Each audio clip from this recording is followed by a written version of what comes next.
देखिए, एक बात हमेशा याद रखिए कि अपने अंदर जो है हमेशा आप अपनी अच्छाइयों को देखिए। अपने क्या किसी भी व्यक्ति के अंदर जो है अच्छाइयाँ देखेंगे तभी आप रिश्ते बना पाएँगे, ठीक है? तो रिश्ते बनाने हैं तो आप उनकी कमियों को इग्नोर कीजिए और उनकी अच्छाइयों से दोस्ती कीजिए। क्योंकि हर व्यक्ति के अंदर कुछ अच्छी क्वालिटीज़ होती हैं और कुछ खराब क्वालिटीज़ होती हैं। तो इसको फ़ॉलो कीजिएगा और देखिए आज है 25 जनवरी। आज के वीडियो में टोटल 12 मोस्ट इंपॉर्टेंट प्रश्नों पे हम चर्चा करेंगे जो कि आपकी सभी आगामी परीक्षाओं के लिए मोस्ट इंपॉर्टेंट है। तो शुरू से लास्ट तक वीडियो में रहिए और इस वीडियो को पूरा देखने के बाद आप इसकी पीडीएफ फाइल जो है इसको डाउनलोड कर सकते हैं हमारे डिस्क्रिप्शन बॉक्स से और हमारा जो टेलीग्राम चैनल है वहाँ से भी। और जो लोग नए हैं वो चैनल को सब्सक्राइब कर लेंगे, साथ में बेल आइकन प्रेस कर देंगे ताकि आने वाले सभी वीडियोस का नोटिफिकेशन आपको ऑटोमेटिक मिल जाए। और वीडियो को लाइक और शेयर तो कर ही देते हैं आप, और आज भी इसको लाइक और शेयर कर दीजिएगा। तो चलिए शुरू करते हैं आज के वीडियो को। देखिए आज का पहला प्रश्न है कि अंतर्राष्ट्रीय शिक्षा दिवस यानी कि इंटरनेशनल डे ऑफ एजुकेशन किस तारीख को मनाया जाता है। तो देखिए अंतर्राष्ट्रीय शिक्षा दिवस को हम 24 जनवरी को हर साल मनाते हैं और 2022 के लिए इसकी थीम है चेंजिंग कोर्स ट्रांसफार्मिंग एजुकेशन। तो डेट और थीम ये दो चीज़ इंपॉर्टेंट होती है, याद रखेगा। इंटरनेशनल डे ऑफ एजुकेशन यानी कि अंतर्राष्ट्रीय शिक्षा दिवस 24 जनवरी को मनाता है और 2022 के लिए थीम है चेंजिंग कोर्स ट्रांसफार्मिंग एजुकेशन। और इसके बारे में थोड़ा-सा कुछ बेसिक चीज़ें हम जान लेते हैं।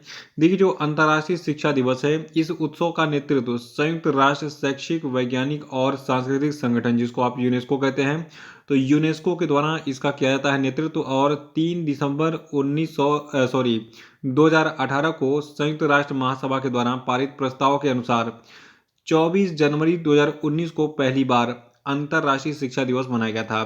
तो 24 जनवरी 2019 को पहली बार ये दिवस मनाया गया था। फिर उसके बाद इस बार जो है 2022 में कौन से क्रम का अंतर्राष्ट्रीय शिक्षा दिवस मनाया जा रहा है? चौथा, ठीक है? तो इस साल हमने चौथा अंतर्राष्ट्रीय शिक्षा दिवस मनाया है। अगला प्रश्न है कि राष्ट्रीय बालिका दिवस जिसको हम नेशनल गर्ल चाइल्ड डे कहते हैं, ये प्रतिवर्ष कब मनाया जाता है? देखिए 24 जनवरी के दिन जो है राष्ट्रीय बालिका दिवस हम मनाते हैं और ये दिवस पहली बार 2008 में महिला एवं बाल विकास मंत्रालय और भारत सरकार द्वारा एक पहल के रूप में मनाया गया था। तो 24 जनवरी को राष्ट्रीय बालिका दिवस यानी कि नेशनल गर्ल चाइल्ड डे मनाते हैं। अगला है कि हाल ही में किस तिथि को भारत सरकार ने पराक्रम दिवस के रूप में मनाने की घोषणा की है। देखिए पराक्रम दिवस जो है 23 जनवरी को अब हर साल मनाया जाएगा। इस साल पहली बार पराक्रम दिवस मनाया गया है। और पराक्रम दिवस जो है किसको सम्मानित करने के लिए, किसको जो है सम्मान देने के लिए मनाया जाएगा? नेताजी सुभाष चंद्र बोस को सम्मान देने के लिए। देखिए इस साल नेताजी सुभाष चंद्र बोस की 125वीं जयंती है, ठीक है? क्रम याद रखेगा, इस साल 2022 में हमने नेताजी सुभाष चंद्र की 125वीं जयंती बनाई है। नेताजी के बारे में बहुत सारी चीज़ें पॉपुलर हैं, जैसे कि उन्होंने कहा था कि तुम मुझे खून दो मैं तुम्हें आज़ादी दूंगा। आज़ाद हिंद फौज की स्थापना इन्होंने की थी। और आपको बता दूं जो आपके नेताजी सुभाष चंद्र बोस हैं, तो इनका जन्म जो है 23 जनवरी 1897 को ओडिशा के कटक में हुआ था। तो देखिए इनके बारे में अगर पढ़ा जाए तो बहुत लंबा टॉपिक है।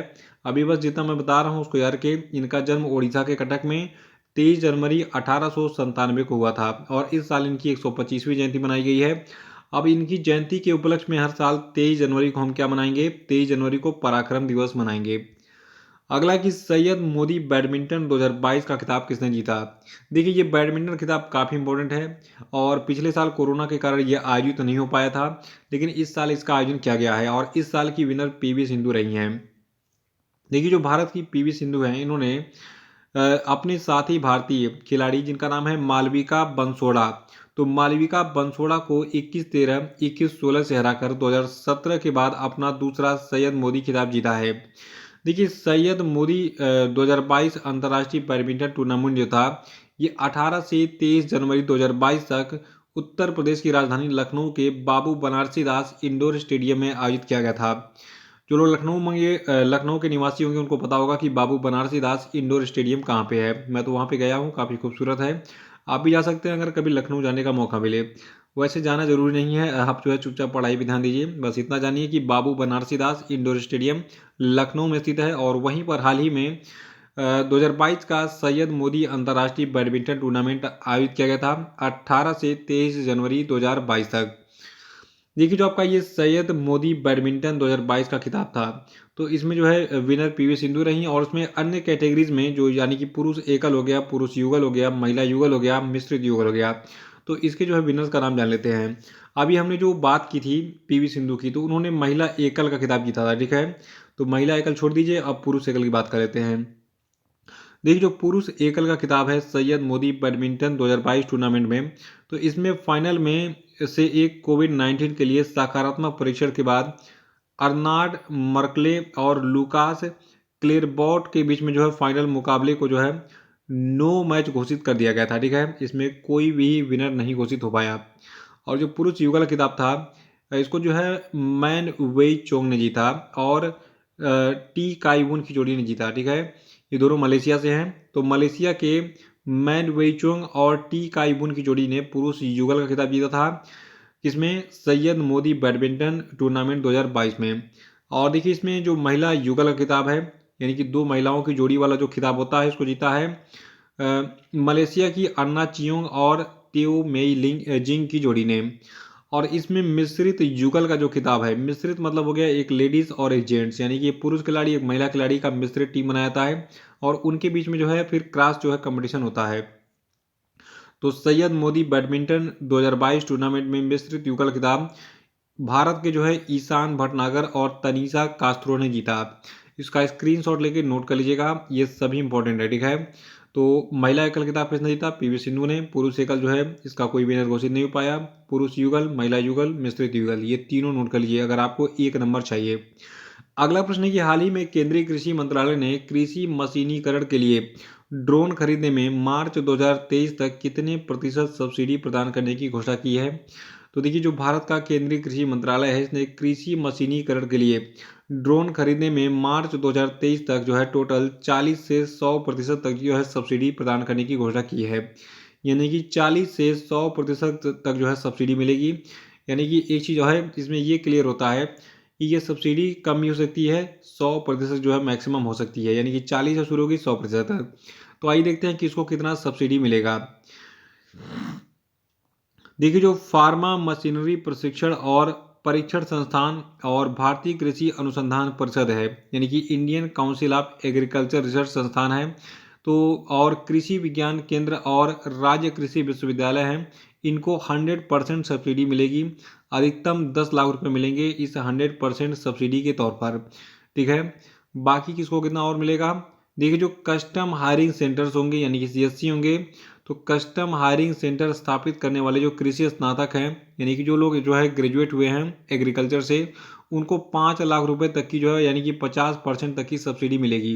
यानी कि ये सब्सिडी मैक्सिमम कितनी है? 10 लाख है। और अभी देखिए हमने क्या बात की कि जो लोग कृषि स्नातक हैं उनको जो है, जो लोग कस्टम हायरिंग सेंटर स्थापित करेंगे उनको 5 लाख रुपए तक की 50% सब्सिडी मिलेगी।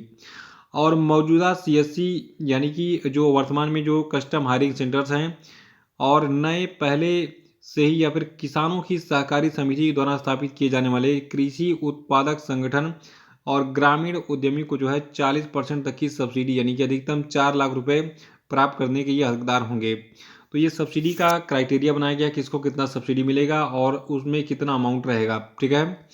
अगला प्रश्न है कि हाल ही में किस देश के पूर्व प्रधानमंत्री शिंजो आबे को जो है नेताजी रिसर्च ब्यूरो के द्वारा नेताजी पुरस्कार 2022 से सम्मानित किया गया। तो देखिए जो आपका नेताजी रिसर्च ब्यूरो है, इसने भी हाल ही में जापान के पूर्व प्रधानमंत्री शिंजो आबे को नेताजी पुरस्कार 2022 से सम्मानित करने की घोषणा की है। और घोषणा की क्या है, मतलब इनको सम्मानित भी किया जा चुका है।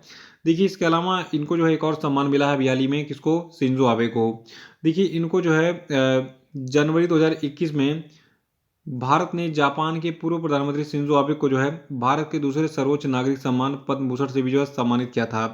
तो पिछले साल जनवरी 2021 में जो है ये पद्म विभूषण से सम्मानित हुए थे और इस साल इनको भारत के द्वारा यानी कि भारत का जो नेताजी रिसर्च ब्यूरो है, इसने नेताजी पुरस्कार 2022 से सम्मानित किया है।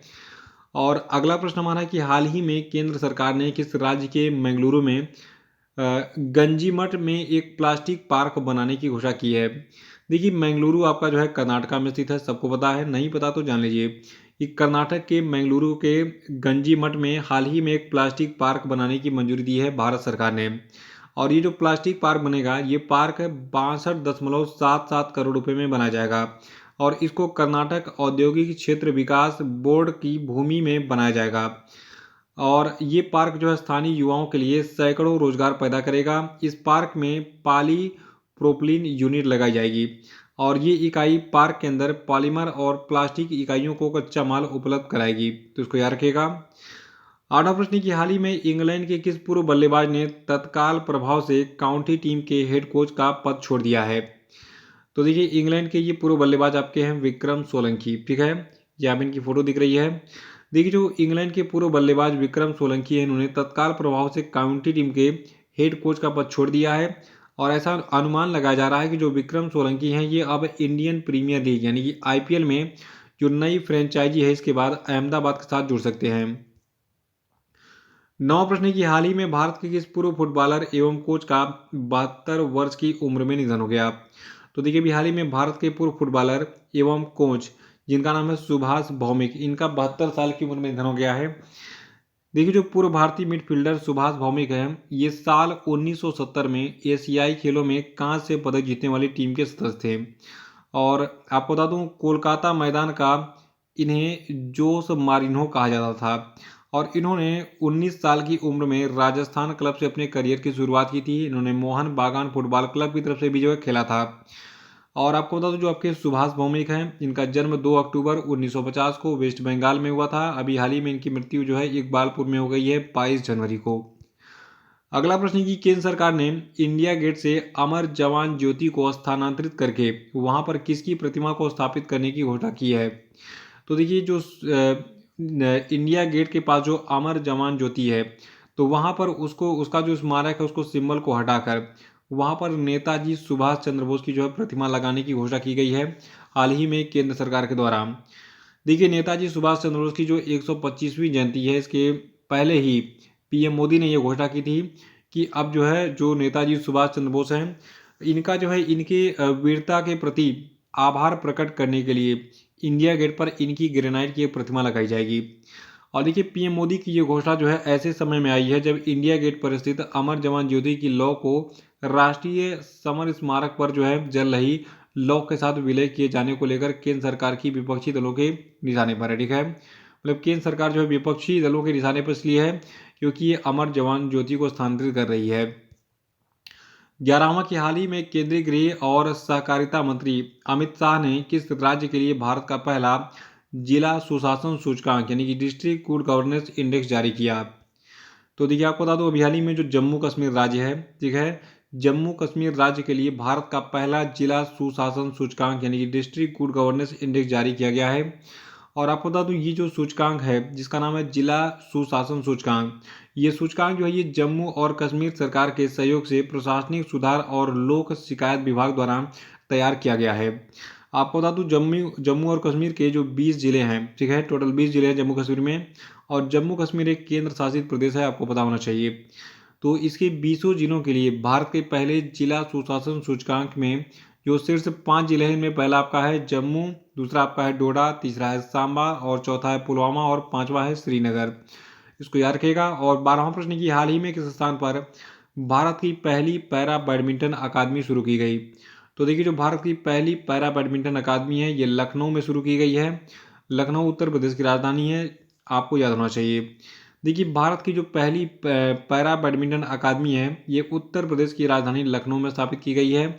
ये जो आपका सेटअप है ये Stade de France stadium Paris France में होने वाली 2024 पैरालंपिक में भारत की पदक संभावनाओं में सुधार करेगा।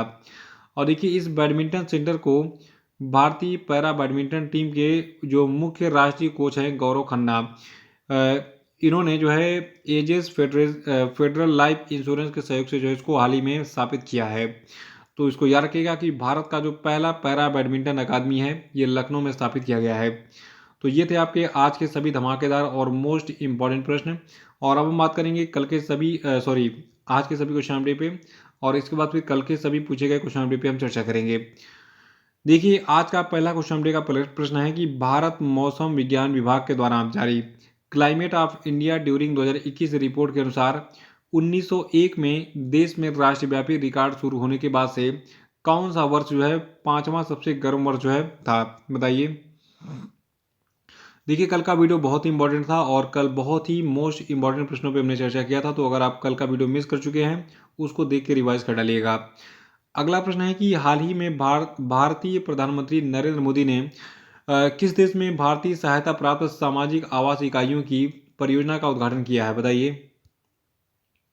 देखिए इसके बारे में मैंने डिटेल में बताया था, तो कल का वीडियो बहुत इंपॉर्टेंट था, उसको देख के रिवाइज कर डालिएगा। अगला प्रश्न है, हाल ही में किस भारतीय राज्य ने इंफ्रास्ट्रक्चर फाइनेंसिंग अथॉरिटी स्थापित करने का निर्णय लिया है, बताइए। और अगला कि हाल ही में किस केंद्रीय मंत्रालय ने संशोधित rural area development plan formulation and implementation guidelines जारी किए, बताइए। और पांचवा कि हाल ही में दिमितार कोवासेवस्की को जो है किस देश का नया प्रधानमंत्री बनाया गया, बताइए। और हम बात करेंगे कल के पूछे गए सभी प्रश्नों के क्षेत्रों की। देखिए प्रश्न का पहला प्रश्न था कि हाल ही में जेरी हैमलेट को किस राज्य का पहला दूध गांव घोषित किया गया है, तो जेरी हैमलेट स्थित आपका जम्मू कश्मीर में। और अगला था कि हाल ही में किस राज्य में 44वां कोक बोरोक दिवस मनाया गया, तो ये त्रिपुरा मनाया गया है। और तीसरा था कि नू संतारा को किस देश की नई राजधानी बनाया गया है, तो ये नू संतारा जो है इंडोनेशिया की नई राजधानी बनी है, पहले जकार्ता हुआ करती थी। और चौथा था कि the legend of Birsa Munda पुस्तक के लेखक कौन है, तो देखिए इसको दो लोगों ने मिलकर लिखा है।